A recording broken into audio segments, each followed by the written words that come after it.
November 18th meeting of the Finance Committee to order. Mrs. Marshall is not able to be with us. She's not feeling well, so we will try to carry on without her. And I assume Mr. Clark, the other member of the committee, besides Mrs. Burke and myself, will be along shortly. So, yeah, thank you. I'm bad about that, yeah. As we usually do, we will go ahead and take consent items first.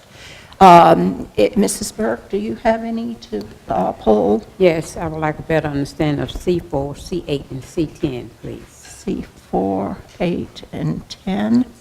And I'd like 2, 3, and 7. That pretty much covers all. But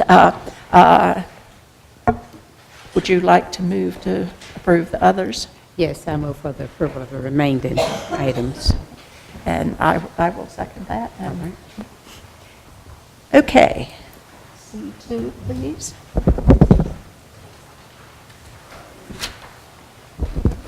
Item C2, resolution authorizing fee simple and easement acquisitions by the North Carolina Department of Transportation relating to construction of the Salem Creek Connector and pursuant to NCGS 160A-274, various lots located Humphrey Street, Diggs Boulevard, Civitan Park, between Bargrave Street and east of existing Highway 52, west of existing Highway 52, entrance to Thomas Water Treatment Plant, Army Reserve Center, and Salem Avenue. Thank you. Mr. Bjorling, if you would.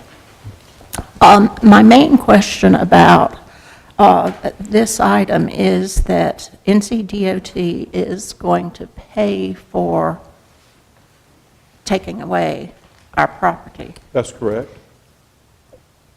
Do they pay anything for replacement of those facilities?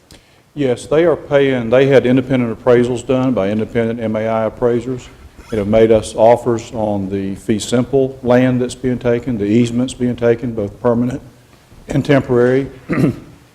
They're also paying us for buildings, any buildings and improvements that are being taken. The largest areas that involve buildings is City Yard and Bowman Gray Stadium area. Those two parcels are not included in this resolution today. These, the ones that come before you today are, for the most part, vacant land or with small improvement fences and the like. There are no buildings being taken on any of these that are coming before you today. Okay. But they are making us offers based on appraised values, and we do believe that these are reasonable offers and are recommended they be accepted. They did make us offers on Bowman Gray and City Yard, and we did not agree with those offers, and we are negotiating counter offers on those, and that will be coming back at a later time.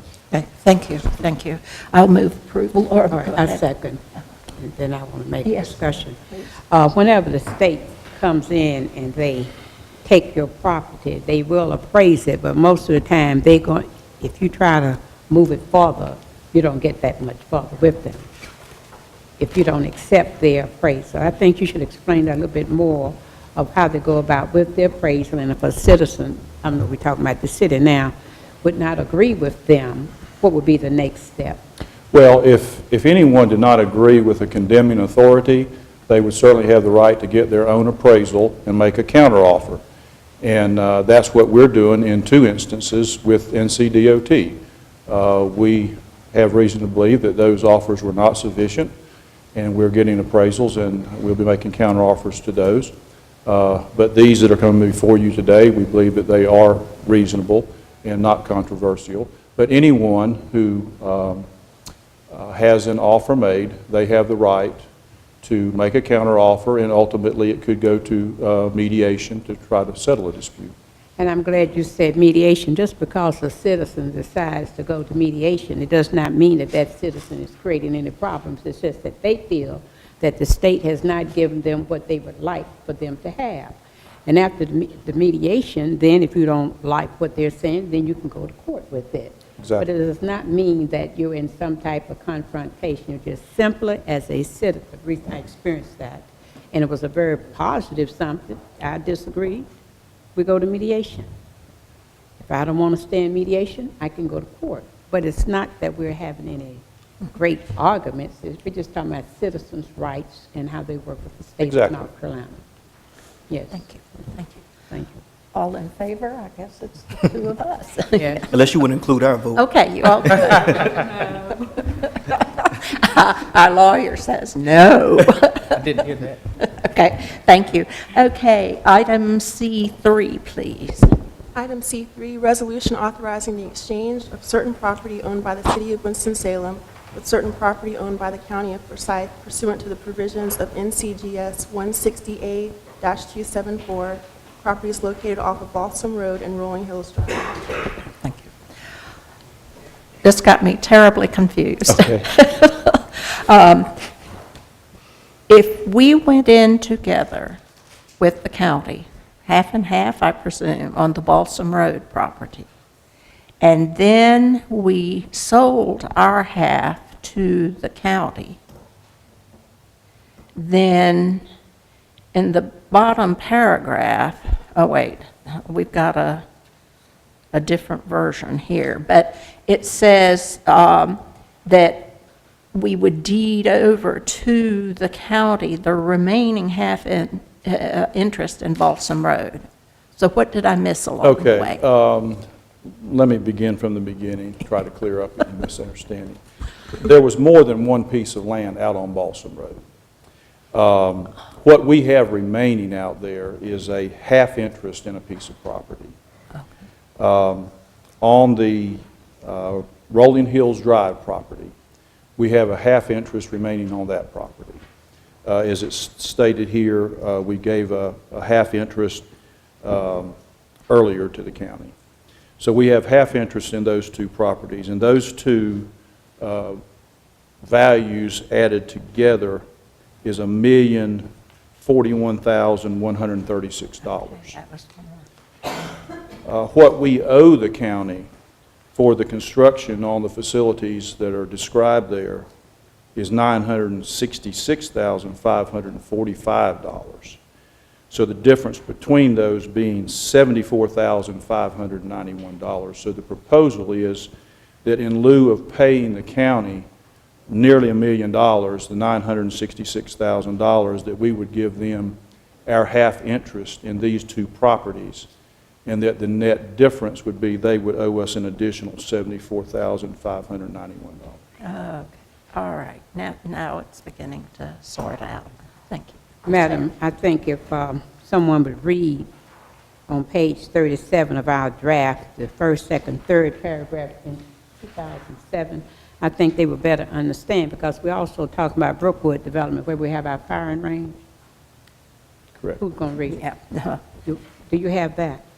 Do you have that, that paragraph? that talks about- The third paragraph? Uh-huh. Yes. Well, just read the whole one so the people on. Okay, all right, be glad to. In 2007, the city purchased 186.23 acres of land off Rolling Hills Drive in the Tobaccoville area for a joint city-county firearms training center and range. But due to logistical concerns, this site was never developed for that use. As part of the city-county interlocal agreement relating to construction of the Emergency Service Training Center in King and the Firearms Training Center in the Brookwood Business Park, the county acquired a one-half interest in this Rolling Hills Drive property. The city still owes the county $966,545 related to the construction of these facilities. Thank you, and I think they need to know, some people don't even know where Brookwood is Yeah. located. It's off of Liberty up there. Used to be the Brookwood Development. And this is the addition to that. So, Thank you. I just yeah. want- Thank you. All right. So all in favor? Yes. Okay. C4, Mrs. Burke. Item C4, resolution authorizing the City of Winston-Salem to apply for a Brownfields Assessment Grant and a revolving loan grant from the United States Environmental Protection Agency. Mrs. Burke. Yeah, he's going to talk, Mr. Page. Good evening, Finance Committee. Councilmember, this item allows the city to apply for two separate grants. One is a $400,000 Brownfields Assessment Grant to actually identify where brownfields or contaminated properties could be. And the other is a $1 million revolving loan fund to actually put dollars into the remediation of those properties once they've been identified. And I just want to know, have we been successful in getting these grants? And could you just sort of highlight a few places and what we've done? Okay. The first brownfields grant we received back in 1998 was a brownfields assessment grant. That one allowed us to do assessments of about a dozen properties, including the airport business park, which is now, we just talked about the Brookwood Business Park, was one of the original sites that we used our brownfields grant for. The True Lion site on Liberty Street at the corner of Liberty and Martin Luther King was another, they used to call it Big Island. That was another site that we used the brownfields assessment on. Another site was the Liberty Plus in the Northeast Ward, just north of Fairchild, I believe, and just south of the airport. So those are a couple of examples of properties that we actually did assessments from with the original grant back in 1998. We also received 2 job training grants. Those were in the $400,000 to $500,000 range each. We partnered with Forsyth Tech for several years on those, and they were very successful in doing job training for individuals in the brownfields or environmental field. Actually, that program was so successful that Forsyth Tech actually took that initiative or that program and wove it into their ongoing curriculum. So we had a need, we didn't even have a need to apply anymore for those types because it became part of Forsyth Tech's regular curriculum that they offered in environmental remediation. And then the last grant was a $5,000 grant, revolving loan fund grant that we received mid-2000s that we actually just dispersed probably 2 or 3 years ago to help with the cleanup of the Bailey Power Plant site in the research park. So all of them have been very successful. I think this is a great opportunity to go forward. Looking at a couple sites, one of the things about remediation funds or the cleanup is that we can't be the contaminator. There's properties that we have acquired that we didn't contaminate. So for example, we're looking at the Union Station as a site that we might be able to use this. Old gas station sites, the research park, the old Brown Elementary School. So looking at other sites across the city. I think it's good. I move for approval. Second, I have a question. Go ahead. What level, is this like a phase 2, phase 1, phase 2? What? The assessments would be phase 1s only. And Okay. if they need a phase 2, what we'll typically do is work with them on other programs to figure out how to do the phase 2. And then the $1 million would be for cleanup after the phase 1 and phase 2 have been done. To say that you can, could you educate us on the difference between a phase 1 and a phase 2? Phase 1 is just research. Yes. Phase 1 is typically looking at old aerial maps, doing interviews, looking at research, going to the library, to the North Carolina one, for example. Phase 2 is actually going out onto the site and doing boring and testing on the site to determine what the level of contamination is. Yeah.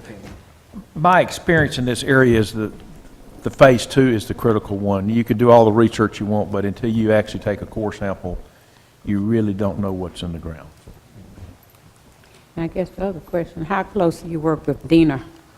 Very. Okay, then, any other questions about this one? All in favor? Aye. That's, okay. Let's see. Mr. Clark has asked for C5, even though we've already approved it. Thank you. If we, I do have some questions. okay, all right. Can I ask some questions? Item C5, consideration of items related to the proposed gun buyback concept. A, ordinance amending the annual appropriation tax levy for the fiscal year 2013-2014. And B, ordinance amending the project budget ordinance for the fiscal year 2013-2014. Who should I ask? Direct my, I see Chief Belcher back there hiding in the corner. okay. He's working his way up here. I guess a couple questions. One is, you know, we're going to take these back with no questions asked. How about if they're stolen? And we take them back and if the owner comes forward or something? That was question number one. And number two is, what can you go to a pawn shop for and buy, say, a handgun for? please join us. Yeah. Good afternoon. Good afternoon. Okay, the first question, can you repeat that again, please? If they're stolen, if someone were to steal a handgun out of someone's home and then sell it for $100, Well, if they're stolen, we would be obligated by law to return that gun to the rightful owner. Or if we can determine that that weapon was used in the commission of a crime, we will also be obligated to return that over to the investigating agency. but we would have already paid for the gun. Right, that's correct. Okay, and number two is, I guess I'm asking if you make a profit doing this, can you go out and buy pawned firearms and sell them to us? I've never bought a handgun. I'm not sure, but I would seriously doubt that you could buy one and then make a profit from selling it to us for $100.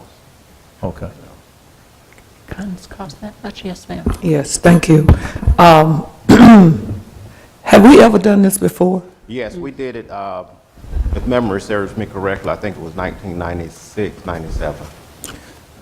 I guess my question is, and I know I've seen on television where other cities have done it, how do you know that this is really helping the situation? I mean, it's a good idea, but my thing is just, just $10,000. I mean, does it really help? I mean, it's awareness. That's how I look at it. It's awareness. And I'm wondering if we couldn't do it another way. I agree. I would say that this is just one small step in a larger comprehensive strategy to reduce gun violence in our city. The way we're kind of looking at it, if we can remove one weapon from the city that could possibly get into the wrong hands, that's also a benefit to the city. But I'm open to whatever the committee has to, the ideas that you may have. Durham. It was just a comment in terms of the program. I was going to save mine to public safety, but since we're having a conversation around it, again, I think that this is something we need to do, particularly in light of what I consider and others in community seems to be a large amount of gun violence happening very recently and throughout this year in the community. And like Councilmember Adams, I do agree in terms of asking the question, is this going to solve it? No, it's not going to solve the problem.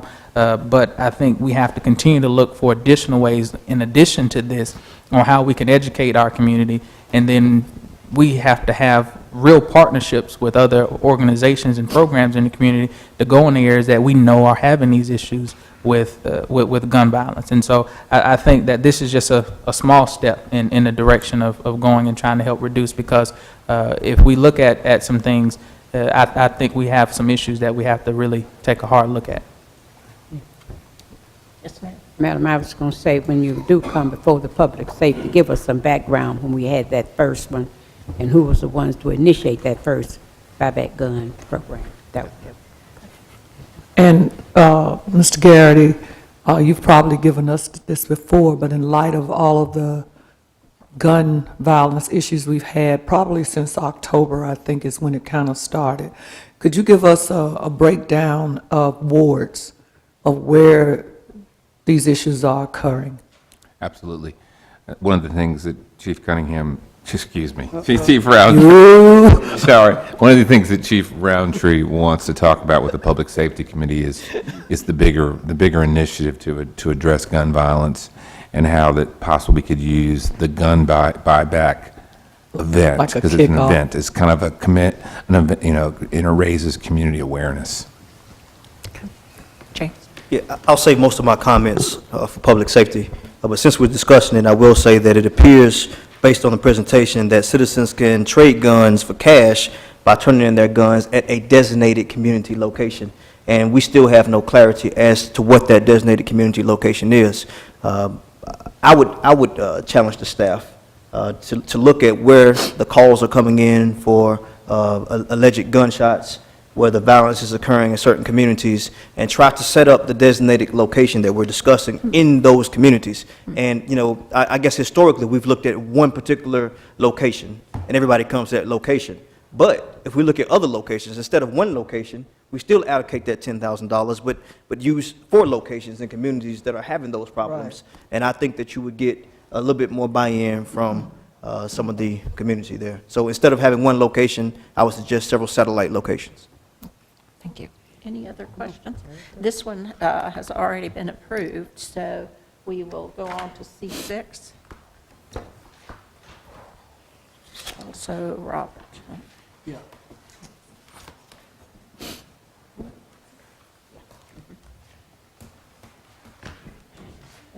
Item C6, information on ladder truck replacement alternative.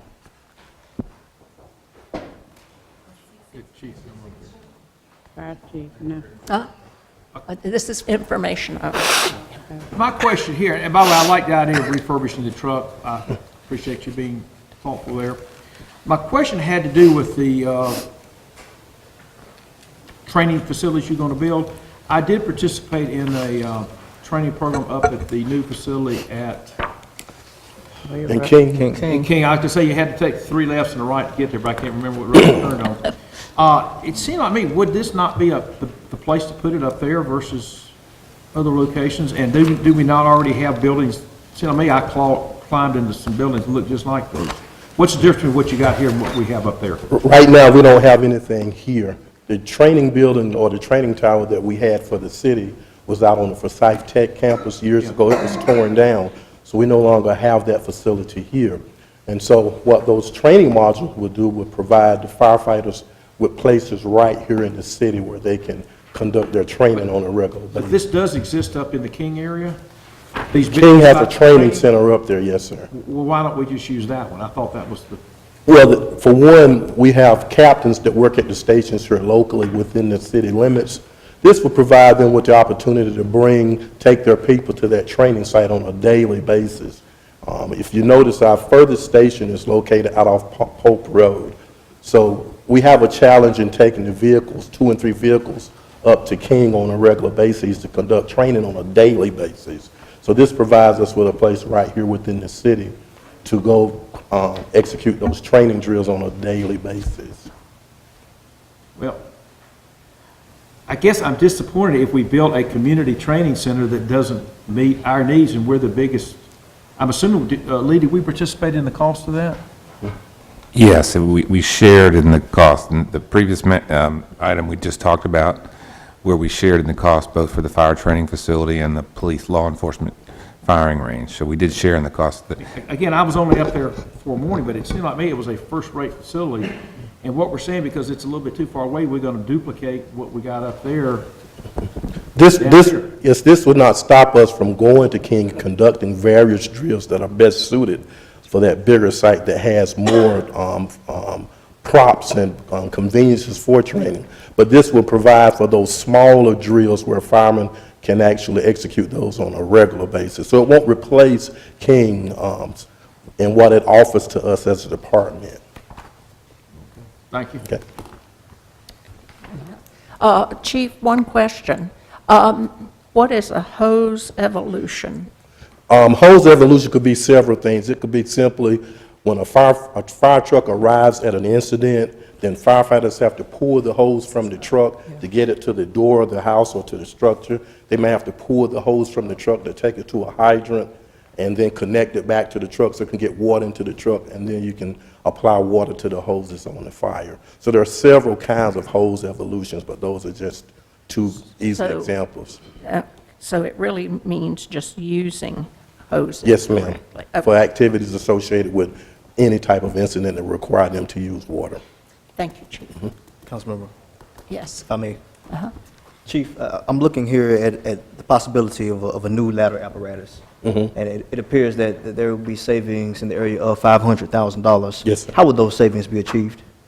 Well, basically, when you do a refurb with the Sutphen Company, we have this on the presentation, we can show that, but let me give you just a brief synopsis. When Sutphen refurbishes a ladder truck, basically you don't get a renovation or restoration like you would in an old car. What you get in this case, they give you a new cab and chassis.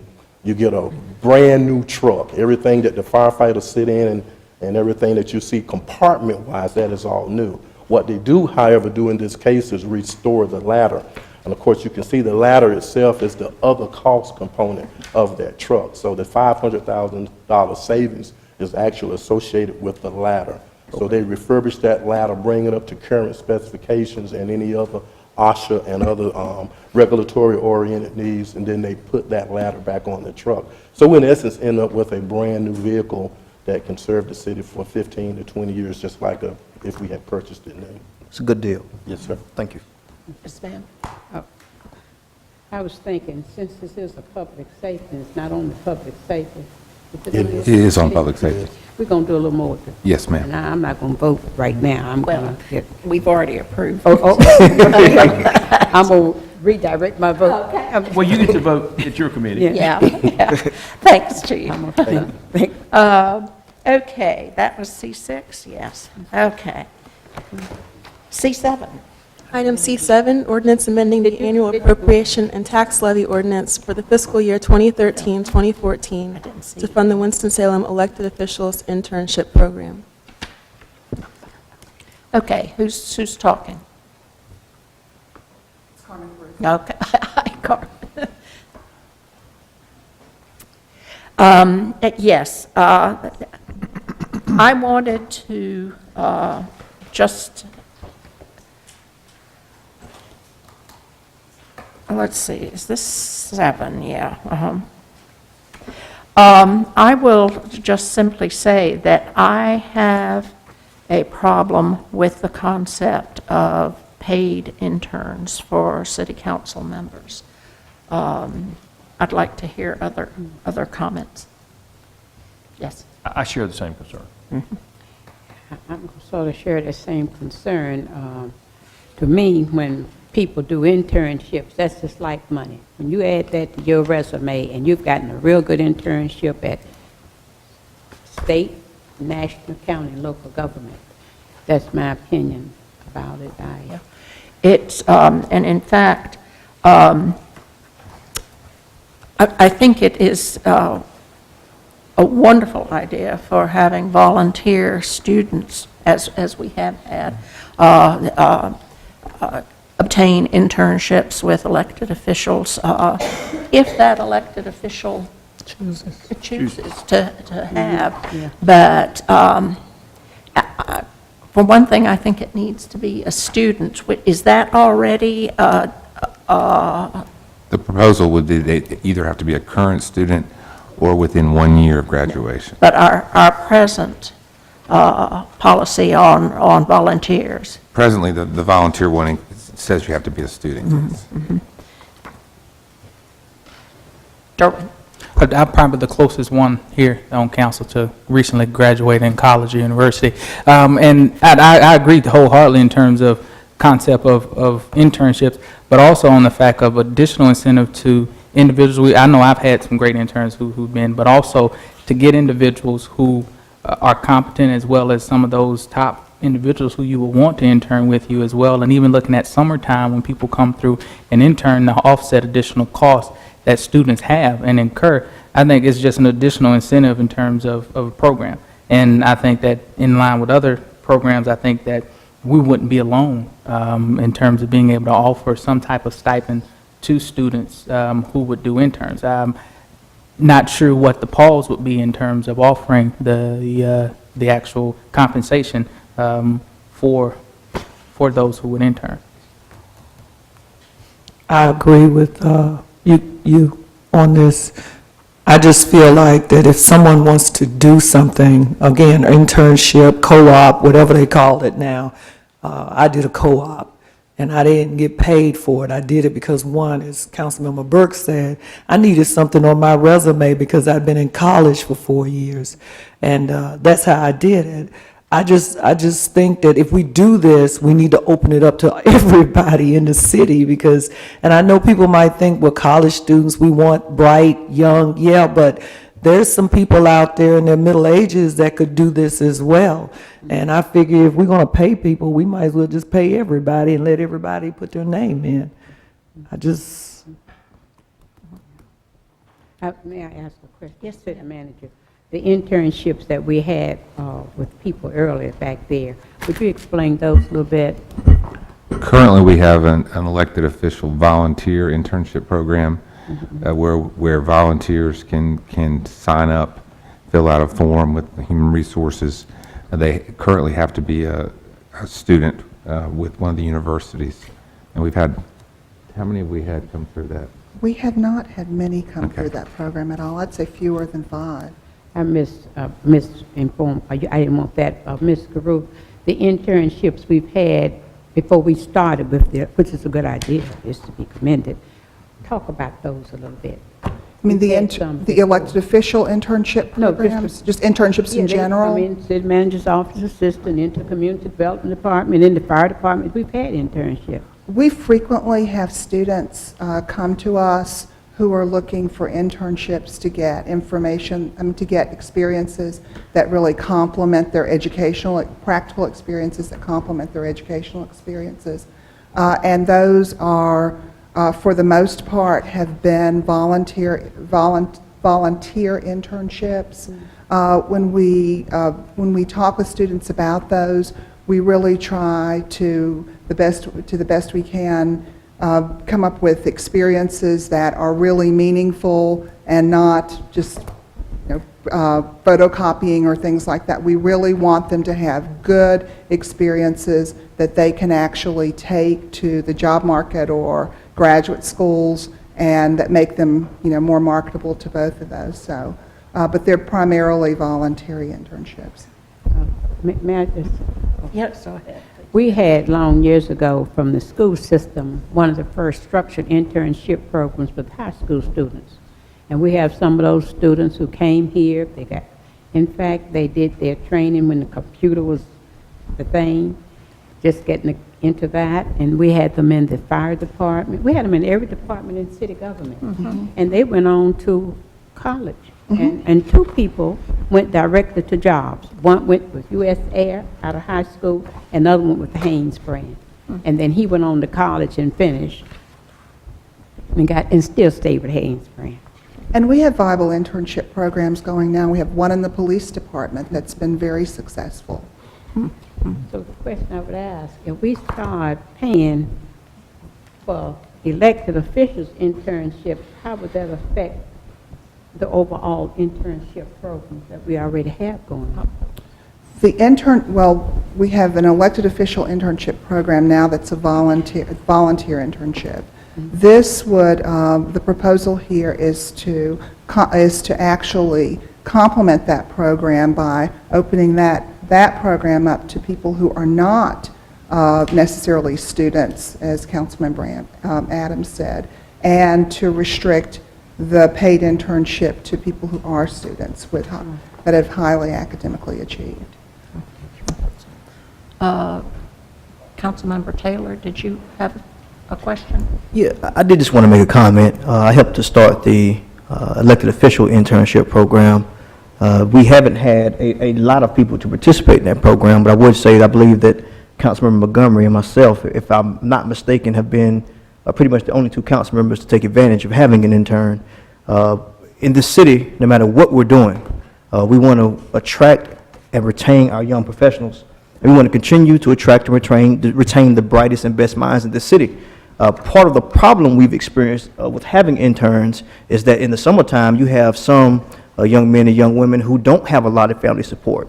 Their families are not rich, and they cannot stay here over the summer without some kind of stipend in order to pay their necessities, whether it be a small room or food to eat.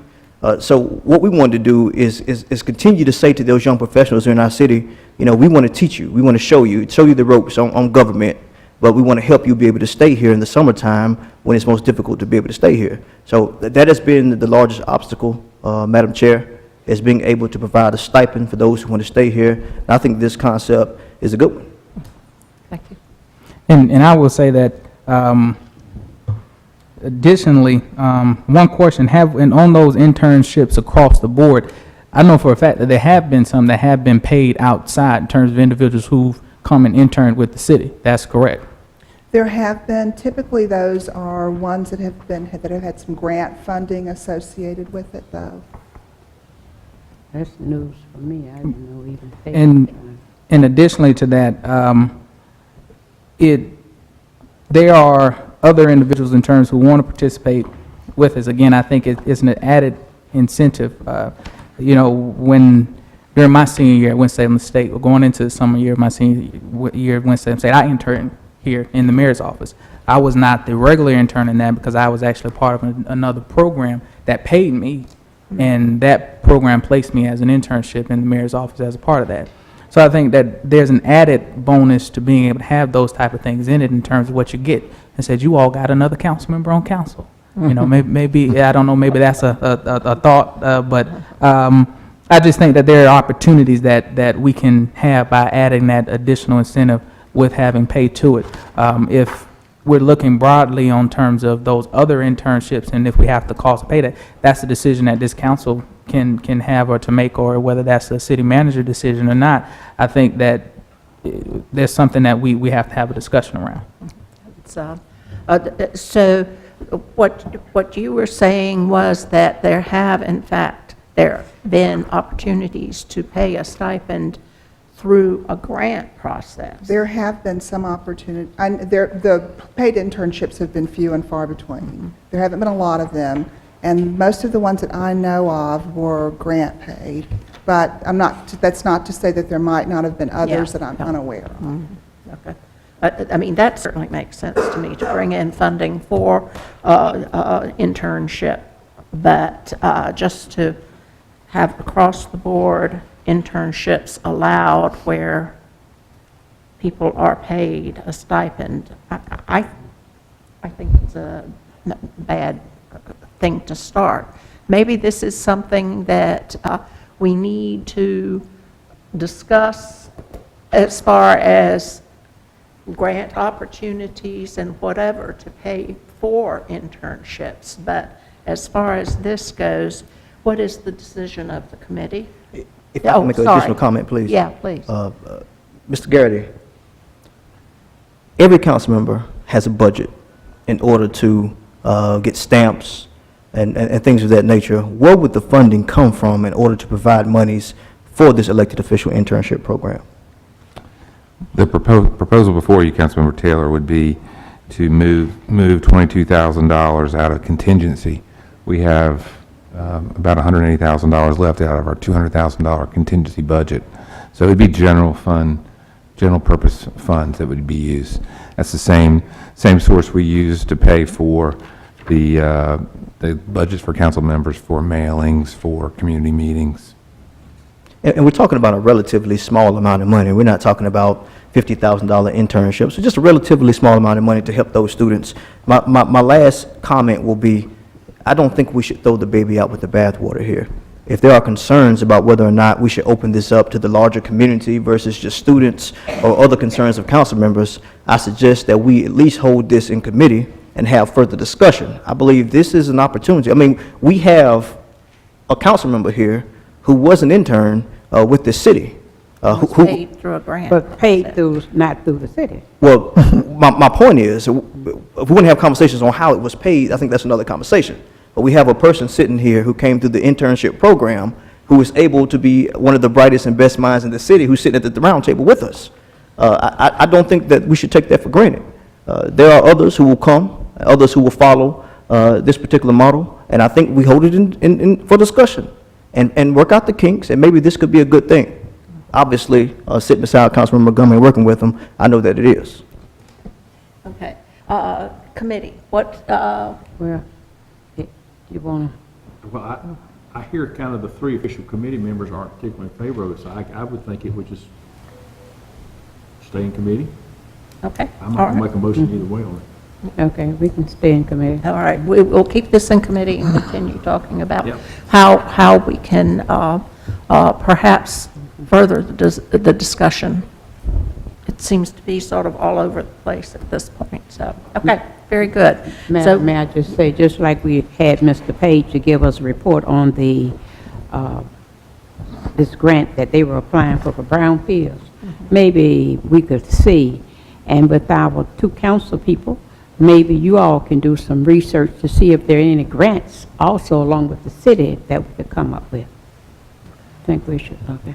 okay, all in favor, oh, sorry, you had something else to say? I'm through. No? I don't think there's a motion, I think it just sits Right. there. Okay, all right, we'll just keep this in committee. Oh, my goodness, okay, let's see, C8, Mrs. Burke wanted. Item C8, consideration of items relating to contracts. A, resolution approving a 3-year agreement with Sum Total Systems to provide software subscriptions and maintenance services in the amount of $526,263. And B, resolution awarding contract for purchase of 5 one-ton extended cab utility trucks, Earl Tyndall Ford, Inc., in the amount of $141,960. Madam Chair, when we're spending $526,000, how many dollars? That's quite a lot, and I think it should be out of the consent, and we would have who are these people that we're going to do business with. That's what I need to know. First, though, clarify that, yes, this is a large amount, that it is an amount that is for 3 years, and that we're asking for approval to get a discount by committing to 3 years of payments, so that the annual cost is approximately 1/3 of that. Who are they? I mean, are they local people that we're... The name of the company is Sum Total. They are not local. This is the company that indirectly, because ownership has changed over time, that has provided the city's software that runs our payroll system and provides our human resource capabilities since 1996. we don't have a company in Winston that can do this. I'm not aware of a company in Winston-Salem that can do this, certainly without spending significantly more than the ongoing cost.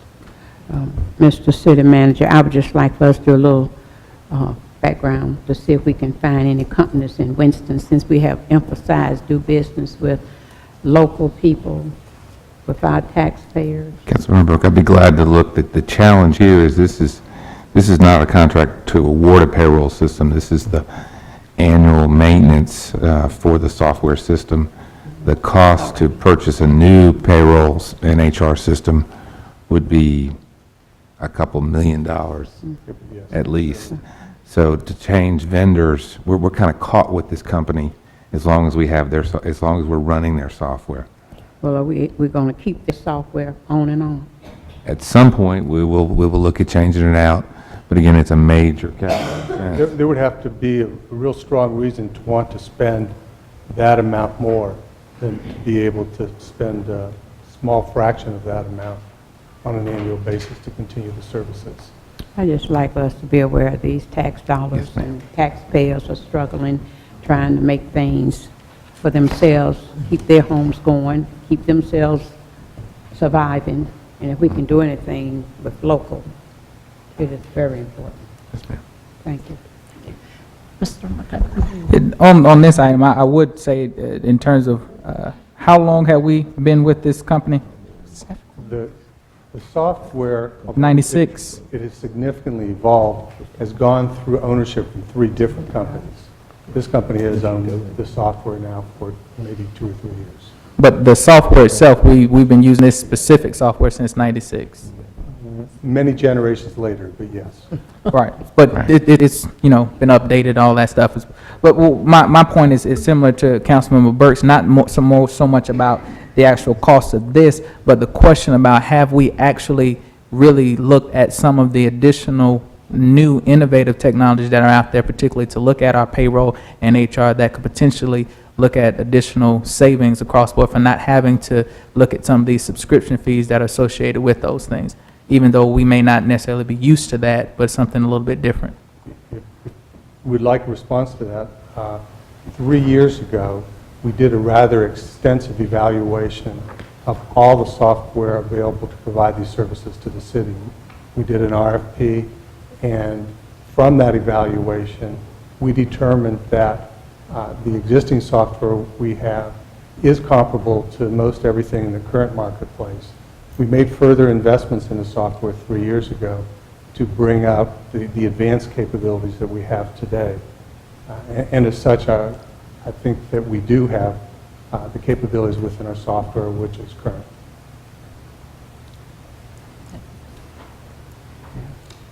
I'll move approval. I'll second. Those in favor? Aye. I'll move, but I'm hoping that we can move further, Mr. City Manager, Yes, not ma'am. just sit here and think this is okay, what you all are saying. Yes, ma'am. Might be helpful if that study is just 3 years old, maybe just give us a Yeah. little summary from the study. Right. That would be great. Yes, thank you. Okay, C10, Mrs. Burke. Item C10, resolution amending a contract with HDR Engineering for the design of drainage system improvements as part of the 28th Street Drainage Improvement Project. Is that Mr. Turner? We've been having a big problem with, are we talking about the water? What are we talking about? Yes, ma'am, we're talking about flooding underneath the railroad bridge at 28th Street. And it becomes a big, now what is this going to do to keep us not having those problems we've been having? This is to design a solution that involves upsized pipes to take that water away more quickly. Yes, that's most important. And one thing, Madam Chair, we need to keep in mind, we still have pipes in this city that are not taking that water away. This is just one example of the problem that's being created. And at one time, we had said we were going to take a look at pipes throughout this city that's not able to take the flooding. So when you come to the next time, Mr. Turner, I just want, just for me, to see other than this one, how many other problems we have with the flooding. We'll get the committee a report. Thank you. And I move for approval, Madam. Second. All in favor? Okay, very good. Now we can get to the agenda. Okay. Item G1, consideration of items authorizing additional financial assistance for two previously approved projects. A, resolution authorizing additional financial assistance for two previously approved revitalizing urban commercial area projects, Southeast Plaza Shopping Center and Ogburn Station Shopping Center, in the amount of $800,000. And B, ordinance amending the project budget ordinance for the fiscal year 2013-2014. Okay. I'll give Page. that. This item, council, or committee, excuse me, is a request for an additional $800,000 using the Dell repayment funds, which you'll recall was the source for round 2 of RUCA funds initially. So this would be using an additional $800,000 from that fund to help fund 2 additional projects. Right now, there's about $3.6 million available in that Dell repayment fund. The 2 projects that are seeking additional assistance are for completely different reasons, but we have them grouped together here for discussion purposes. The first one is the Ogden Station, first one, let's do the Southeast Plaza Shopping Center RUCA. That one has actually come back in for assistance previously. It was originally awarded $800,000, then another $250,000 was later awarded to the shopping center. But that project continues to grow. When it came in originally, it was a $3.4 million project for half the shopping center. Now it's about an $8.4 million project for almost the entire shopping center. So it just continues to grow in scope of the project. The owner has already invested about $7.4 million in the project, so it's seeking additional assistance under the original RUCA guidelines for that program, or for that project. The other project that we're seeking assistance for is the Ogden Station Shopping Center. And that one has run into some problems in the estimates. Originally, the estimates were obtained for both the HVAC, electrical, plumbing upgrades, in addition to some roofing repair. The roofing repair was actually completed, but what was later determined was that the repair wasn't needed. It needed to be a replacement of the entire roof. So in the interim, after the repair was done, the property continued to leak and create other problems such as drywall, tile, and flooring in the property. So as a result, what we're looking for is an additional $400,000 for that project as well under the original conditions, which are half grant, half loan for both, to finish out the project, both the shopping center as well as a specific restaurant there. Malone's Restaurant is hoping to open in the very near future. So looking for assistance from the city to continue, or to complete that project. happy to answer any questions you may have. Staff is here on both, as well as I think there are representatives from both projects here as well. Thank you. He can talk. Okay, go ahead. Well, I just wanted to speak on behalf of the Southeast Plaza project. This is an area that Councilmember Montgomery and I both share, and, I think the project speaks for itself. I mean, we're not just pouring endless amounts of money into shopping centers. I mean, the developer here has spent over $7.3 million of his own money, and, this is called the RUCL program, and a lot of times people don't understand what that acronym may mean. But the name of the acronym is Revitalizing Urban Commercial Areas. And this shopping center has done just that. It has completely revitalized this urban commercial area. And not only has it started in the shopping center, but it spilled over into the areas on Walltown. There was a old dilapidated KFC building that had been vacant for over 5 years. That is now a Little Caesars Pizza. And you're starting to see the life starting to come back into this area. So I would ask the Finance Committee to support it. And once it gets to the council level, I will certainly support this. It's a good project that speaks for itself. Thank you. It does. I agree. Okay. Mr. Montgomery. I think Councilman Taylor is 100% correct as we look at the Southeast Plaza. I wish there were some before and after pictures that were included in this, because it would really show what happens with real public-private partnership when the city invests dollars, that you truly do have something where there's a return not just for the city, but for the community that surrounds that area. For the neighborhoods that are around there, this is a better place. For the owner of it, it's a better place. For the tenants, it's a better place. And I think it's been a win-win. And when you see an individual willing to make that amount of investment, that's somebody who's committed to a project. And so I am in full support of this project, and would ask the committee to do the same. I do have some question on the Auburn Station one, in the sense of looking at investment and the current return, understanding that there were some issues that they ran into, but that's one that I would like to see some additional stuff on, because of the fact of although both of these have come together, I think there are some differences in the projects themselves. Thank you. You still on that one? You still on Yeah. Southeast? Yes. I would like to say also that I think most of us from here remember when it was the Parkway Plaza. When it opened, it had a movie theater and all kinds of things. It was nice. And then we saw it just deteriorate, as most shopping centers did in the city once the mall was built and that sort of thing. I must say, it is a benchmark and a footprint for all of the commercial areas that have been vacated in the city, or the owners haven't thought enough to come and talk with us, or we haven't thought enough to go get them and bring them to the table and use that particular shopping center as the benchmark and the playbook, because it can be done. I mean, to see it now and to remember what it was and what it was between that time, I think a picture shares 1,000 words. And as I've said before, whenever we bring projects like this, we need to always be able to show our audience and citizens what the before was and what it is now. Because if you see what it was before and what it is now, you can't say anything but, wow. And that the owner and the tenants and the people in the community, I think it's great. I think it's beautiful. I really do. And I can see it moving down Wardtown and moving down Reynolds Park Road and all of the points reaching out to it. Great job. Great job. And eventually there will be an after photo. We're working on that one. They have some before, too. They can pull out some. They know how to look. First off, I have had an opportunity to tour what was the old Park View Shopping Center, I believe now. Parkview. Or King, whatever it is. I think that's an excellent project. I'm doing these numbers in my head, but the city's roughly put in 20% of the investment, and the private sector's put in 80%, and I think that means they've got plenty of skin in the game.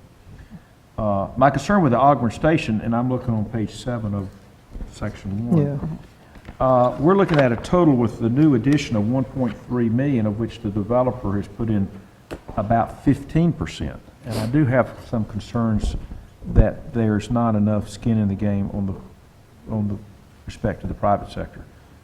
We've already put in a city fund loan of 283 and a grant of 466. which is probably, and then with another 400,000. So I would just like some more information on that. I just think there needs to be sufficient skin in the game by both parties that there's a impetus to make it a success. Madam, I have been in communication. I've been very disappointed, starting with the city manager, assistant city manager, the community development department. I was very disappointed because I said this investment that we were making, we should have given them more attention to this particular project. The owner of the old Bells Brothers, where Miss Oakes got caught up, and she's here today, Miss Oakes, and she was just struggling, trying to survive this. I then asked the community development director to get more involved. I believe Mr. Gonzalez was the one with this project. I continued to talk and talk because I said, when you have tax dollars involved, then we have to be accountable. And it is a problem, and I'm really grieving for Ms. Oakes because she was not quite given the right advice with this particular project. And I don't know if it's appropriate, but if Ms. Oakes would like to let us communicate, may she communicate? Absolutely, Because she was yes. struggling through something. And of course, Mr. Page got into the project, and we see some loopholes where we could do better. I said it was sad to have this problem and then talk about what we need to be doing. But I want you to keep in mind that Ogburn Station is a historical place. We have just opened up Motor Road, which a lot of traffic is coming back and forth through there. It's going to bring what we've been trying to do. We're going to be putting a historical marker up there because when the Ogburns came into this city, county, this is where they settled. And we're looking forward. If you go up there, you can see some improvements with some of the buildings now. It's not like it, and there are some business people trying to survive up there. So, Madam, if Ms. Yes. Oakes. Ms. Oakes, yes, please. My Tell us- name is Elaine Oakes, and I'm a small business owner here in Winston-Salem. I have a daycare off of Stratford Road. I live in the Auburn Station area. I pass there every day. There came that opportunity where Bell Brothers got empty, and I thought there would be a nice place there for me to start a business, to create jobs in that area, and make that area look a lot better. When I originally started in that program, I was given some information on how the RUCA program worked. I also had a contract with the owner of that shopping center, a lease contract. He was supposed to install the heating and air conditioning units because the original owners had taken all of the units off of the building. Didn't know everything was gone. Then he agreed to do the handicap bathrooms and the roof, which was leaking. They came up, they started patching the roof. The roof still continued to leak. All the ceiling tiles and the flooring and the walls that I had already erected there, the water damage started coming in. I started getting afraid about the mold coming in the building. So I saw I couldn't get anywhere by going the natural channel, so I started going the change of command. And then that's when I contacted Ms. Burke about what my situation was, because it seemed like I could not get things from the city to tell me or direct me on which way I should go. Find out when they came out, there was no communication with me and the owner as to a time frame on doing different things in that building. He started out with the facial of the building. He started out with patching the roofing. The facial was put on wrong, and none of these things were told until I started complaining about the roofing. The gentleman that did the facial on the building, when I contacted him, he told me once they completed the facial, that all of the water would go away. Well, Bell Brothers was not the only building in Auburn Station that this problem came about. There was churches, there was other buildings there, and some of them still having water leaks and damage.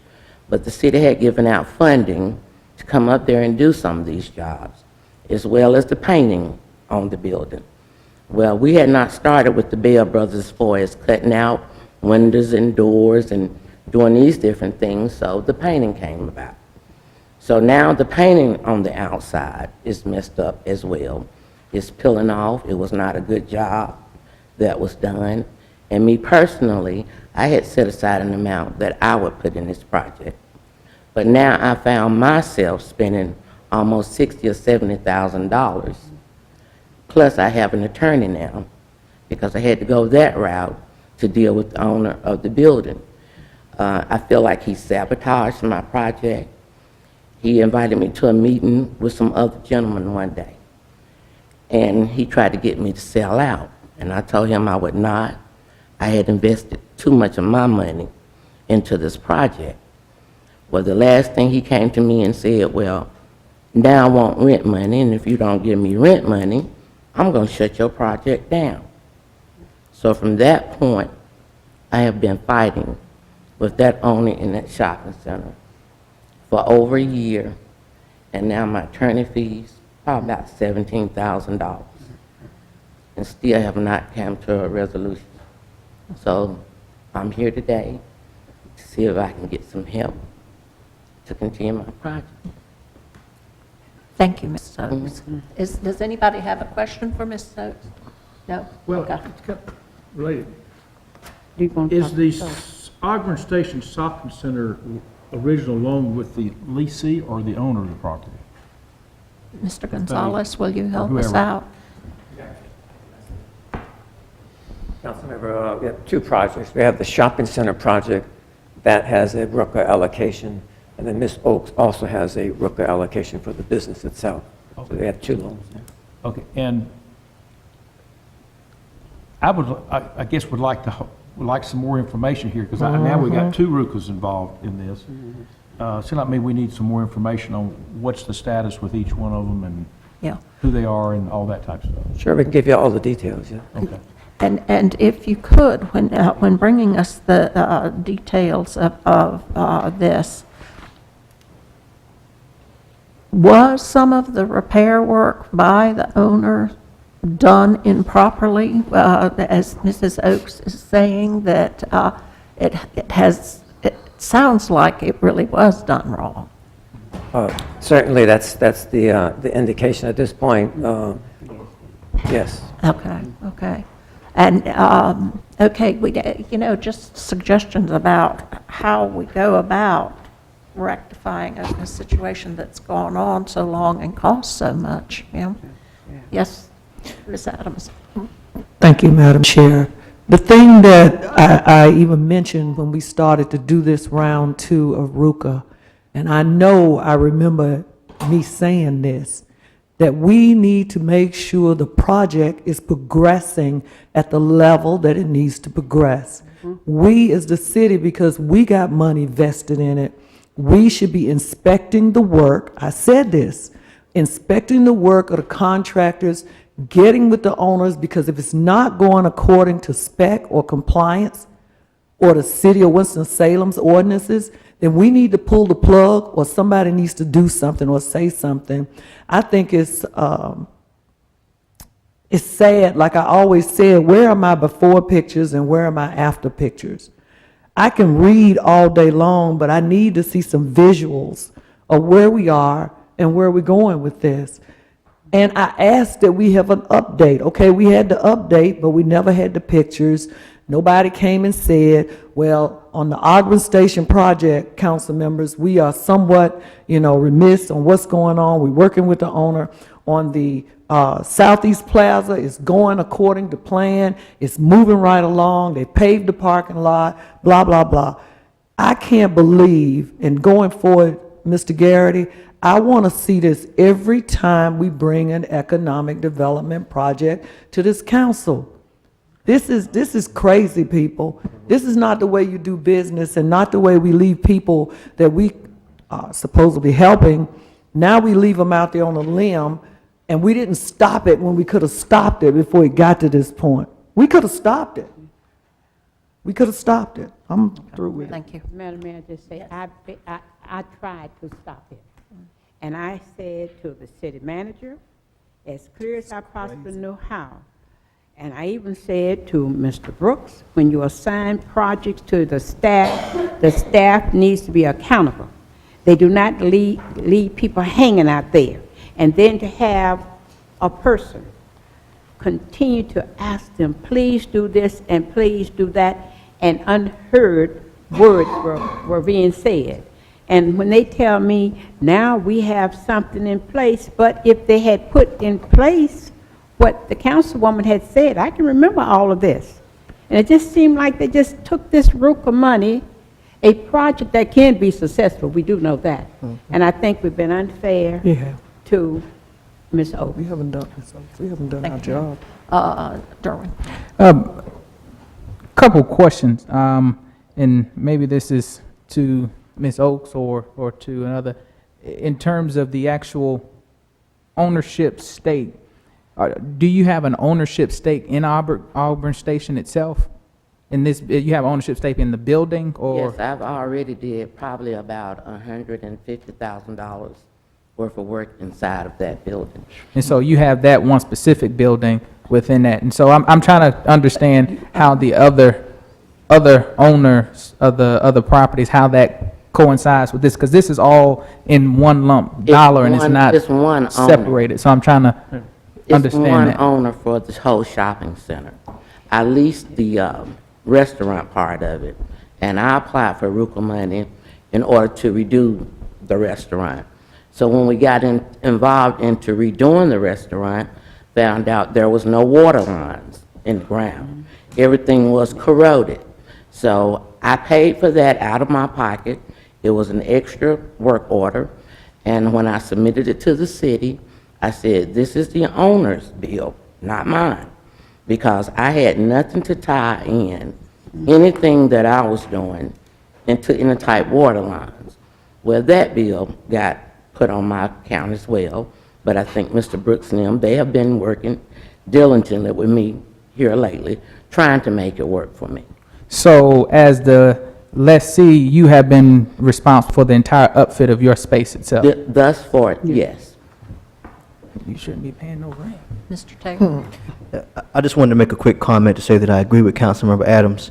I am not on the Finance Committee. I don't think either three of us are, but it appears that there is a majority of the council here. Mr. City Manager, I would ask, and I see people starting to nod their heads, that we be updated for potential public-private partnership developments when the RUCA is concerned.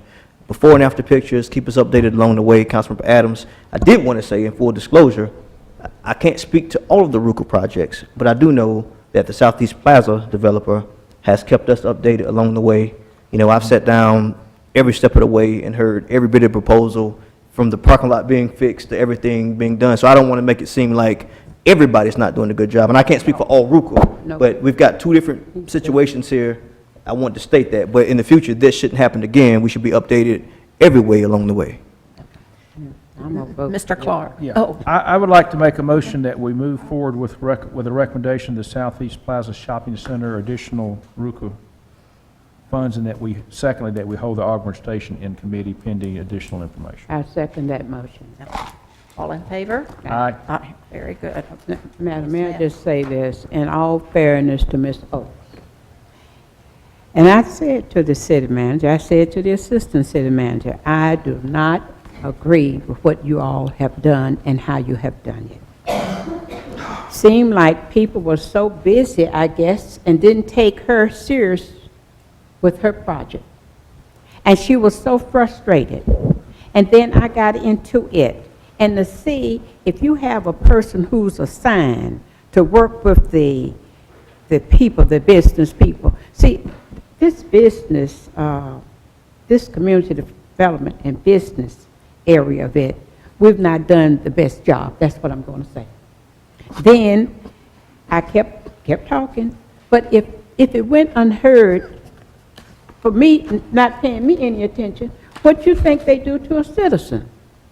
And I think they should have been more accountable, and I asked them, please don't do her like this. Please do not do her like this.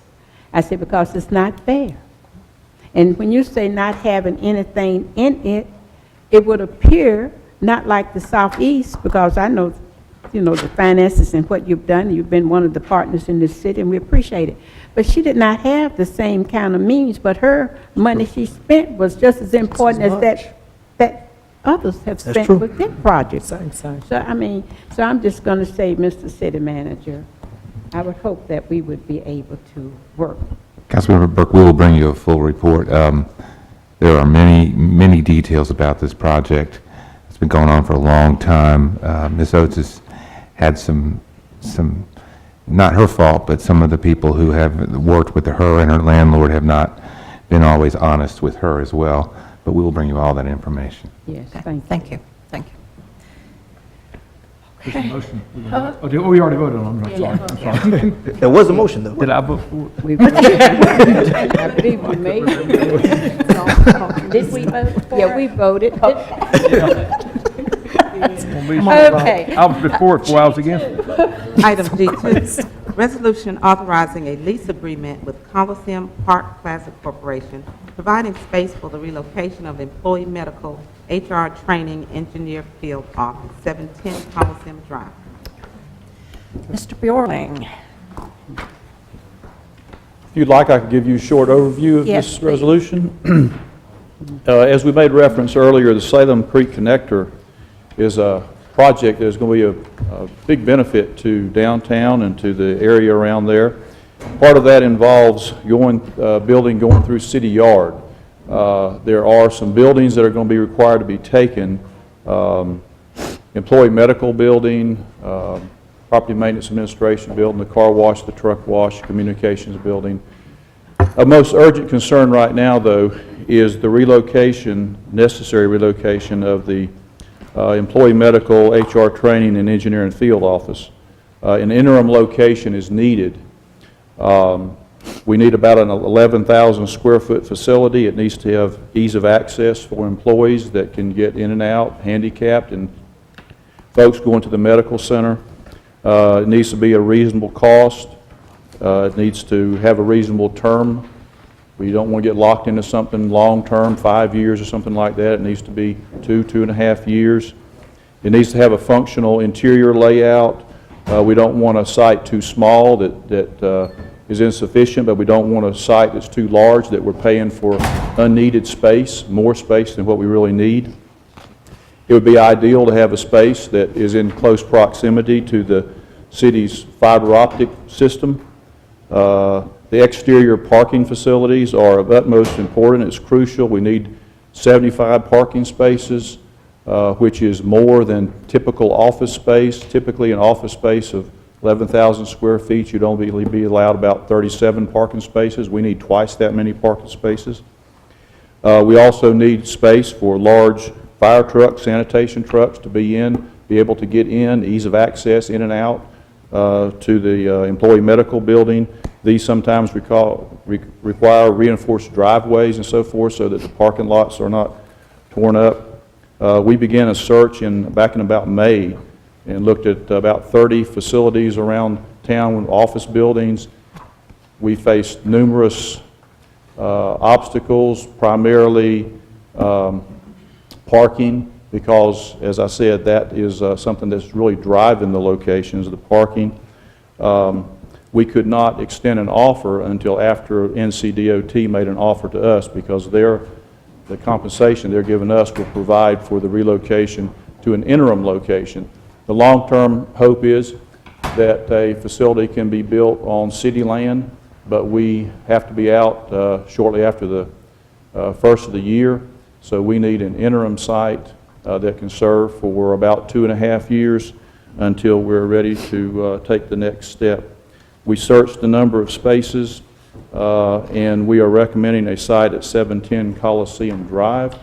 The directors and staff have looked at this. It's going to be completely upfitted at a lease rate of $12 a square foot, which most of the places were $12 to $22 a square foot that we were looking at, and we negotiated down from about $16 a square foot to $12 a square foot, so we feel like we have a very good lease rate. We've got a good term, and this facility meets all of the needs that we had, and it's being recommended to you for approval so that upfit could begin, and these 3 functions could move in sometime after the first of the year. I'll be happy to answer any other questions you might have. Thank you. Any questions for Mr. Hall? A question, a comment. First off, I am very, very familiar with this location in that I, at one time, owned a business that leased property here. This is, I believe, in Ms. Marshall's ward, although it is very, very close to yours. It's probably 2 blocks away. There are 2 large buildings here. One of them used to have a K&W, and the other one had part of my business. Correct. And actually, old booking company was in the back of one of them. I would say between those 2 buildings right now, they're probably 80% vacant. I'm just guessing, something like that. The other thing is there are 2 large office buildings right beside this that are getting ready to go vacant because Inmar's moving downtown. While this is only a 2-year lease or so, I do think it would help stabilize the area that I do have concerns with, that it will be a lot of vacant buildings there. So that's my first comment. I do think it would be not only serve our purposes, but would help stabilize an area that I think is going to need it, short term at least. Second question, long term, is this, and I'll maybe direct this to you, Lee, is this functions that will probably go to Lowry Street, or what's your thinking?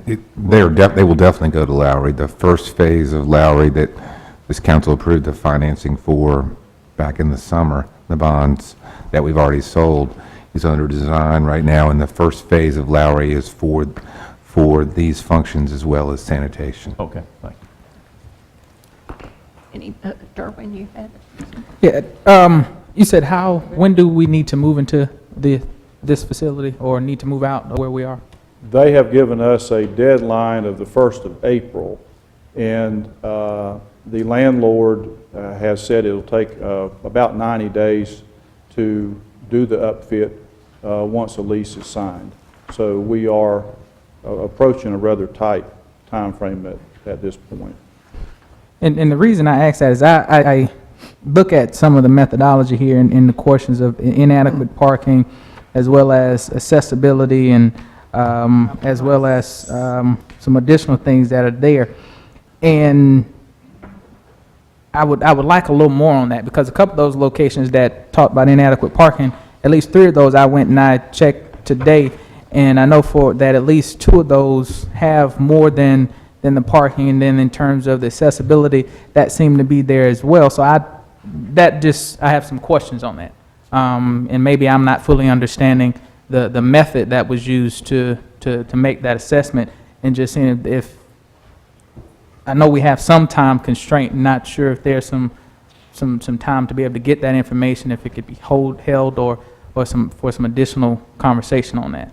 Well, the parking that I referred to in those had to do with both the 75 number of parking spaces needed for individuals, plus in some cases that involved the large fire trucks and sanitation trucks, the parking for those to be able to get in and out in a circular manner without, backing up, and also tearing up normal sized parking lots such as that. Ms. Adams. I asked for these locations that was, researched, and I do agree with Councilmember Montgomery that the descriptions of why the properties were not selected are somewhat ambiguous. If it was inadequate parking, you should have had the spaces that were needed. If it was unusable size, then I should have seen the footage, the square footage of what this building was. To Councilmember Clark's comment about the amount of vacant properties that will be there once Inmar and a couple of others move out, I don't know about the other council members, but I have a very large amount of vacant buildings in the North Ward. And I lend this comment and question to my Economic Development Department. Why is it I'm never considered for anything? That's going to come later. That's another conversation.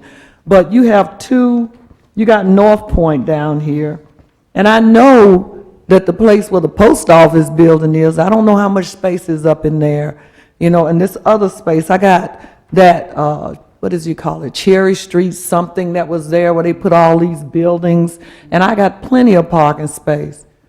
my thing is, I'm asking this to be held in committee if somebody will consider it, because I got some questions about this. And as Councilmember Clark said, this is only like 2 blocks across the street from the North Ward. I am very concerned about the parity of how we place development and market properties in this city. If it's not in, and maybe I'm just, if it's not in certain wards, then we're not going to put it over there because they don't like that. And I've had some of our folks to say that to me. We can't make people go where they don't want to go.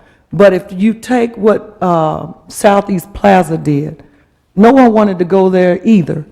But somebody somehow found a way to find some private partnerships, public, and make it work. And again, I'm concerned, and I'm just asking this committee to hold this. I understand the time constraint, but do you think that there is a way we can get some more information on this by our council meeting next week? Chairman Light, yes, we could provide for each site the specifics, the location, the cost. Many of these, the cost is higher, the amount of space. The other issue is proximity. For employee health, the farther we go away from City Yard, the more travel time, the more problem it is for employee health. Since employee health is where all employees, field employees go if they have minor injuries, to see our city nurse. So that was the other reason that they looked at a more central site as opposed to farther out anyway in the city. But we can provide for each one the criteria, and it's ultimately council's choice. Yes, ma'am. I agree with Councilmember Adams. The thing I agree, when they say where they don't want to go, or it's not suitable a lot of times, that's been a broken record for quite a few years. I was thinking when you was talking about this, you would be closer to where they left. That's what I was thinking. You understand what I'm saying? Closer to where they left? They're leaving the place, and look like you were talking about convenience for the employees and getting... Yes, ma'am, that's why they were trying to find, the farther north we went, if we went up to North Point, that's even farther from City Yard. They were looking for a space as close to City Yard that was affordable. And I wasn't thinking about Coliseum Drive when I say that. I was talking about closer in that vicinity, because some of these people walk. They don't have cars to get to where they're for their health needs. If, say, for instance, if I don't have a car and something happens to me, how do I get there? If you're a city employee, 'cause this is just for city employees. Yeah, city employees. The supervisor, you'd be on a work site, and the supervisor, and that's frequently what happens, the supervisor transports you to employee health. If we could have that, and how would you? I would like to make a motion, because we were down to, time is the essence, to make a motion to send this forward, but to have the staff provide the information. And I would make the comment, I can't speak for Ms. Mercer, because this is her ward, not mine, but I don't know of any city facilities in her ward. Maybe there are, I mean, not fire stations aside, but I don't think there's a question of we're putting everything in the same place. So anyway, I make that motion, whether it's a second, we'll see. Second. Yeah. There's a question in terms of, what committees, or are there any meetings in December? The committees meet in December. Yes, they meet the second Monday and Tuesday in December. Okay. I'm just thinking along those veins, if council members needed to hold for additional questions to be answered, even if this was considered January the 1st, it would still be 90 days until April, which is the desired date to move forward. So it is time sensitive, but not so time sensitive that it needs to move forward on Monday. I think that's a point well taken, and that if we do send it forward without a recommendation, and the information we get by the council meeting, we will just have to continue it then. It might be better, I'm looking at Mr. Turner if possible, to hold it in committee, just because that discussion of alternative sites might work better in committee. I don't know if Mr. Turner thinks we can make it, as opposed to doing it full If council feels that they're going to need to have a discussion about it and will need to make that decision in December, then it'd be better to hold it in committee and bring it forward to full council in December. Staff's recommendation would be that you deal with this as expeditiously as possible, because there will be moving time and things like that. Yeah. For the departments involved, not just the renovation time for the property owner.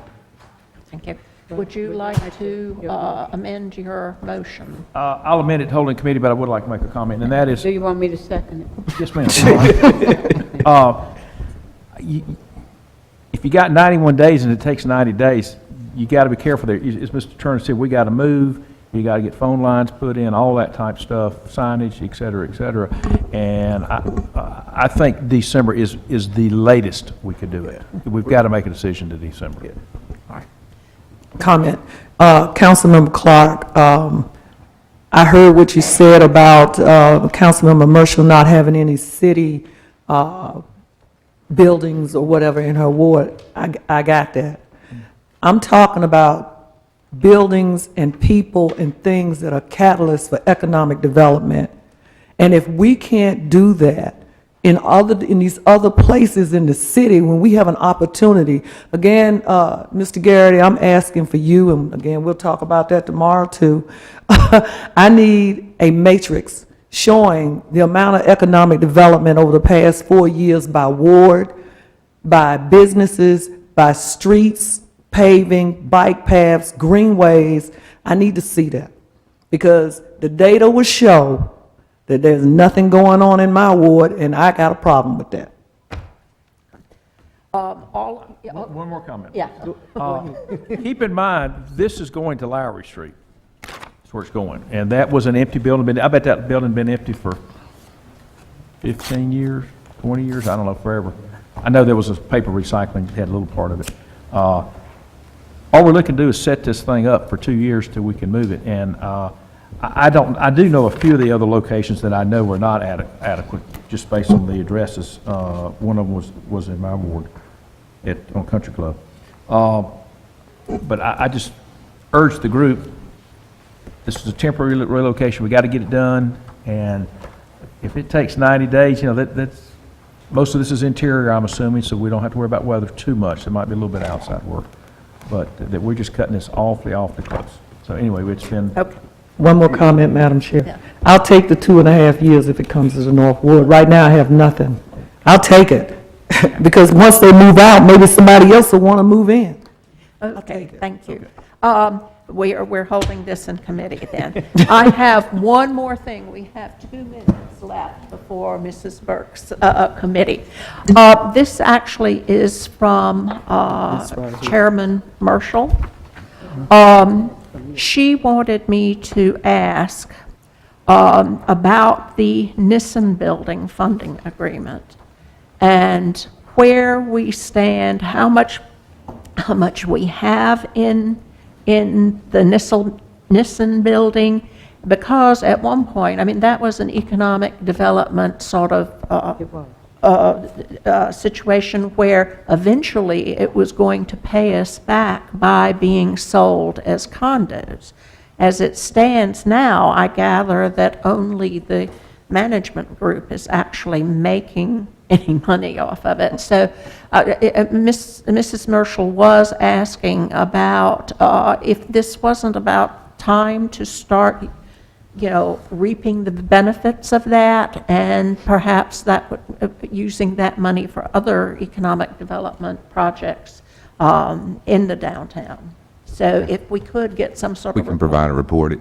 We've looked at, each year, there's the owners have to look at and do an economic analysis about if the market will sustain the conversion from apartments to condos, but we'll get you an updated report.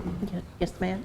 I've also had them give me a report about that same problem with the project, because I want us to come to what they started off to be. It is to sell them, and then the money that we loan, make sure we know how it is, and we're getting it back, or just what's going on. Yeah, and I think that's what Mrs. Marshall was thinking, that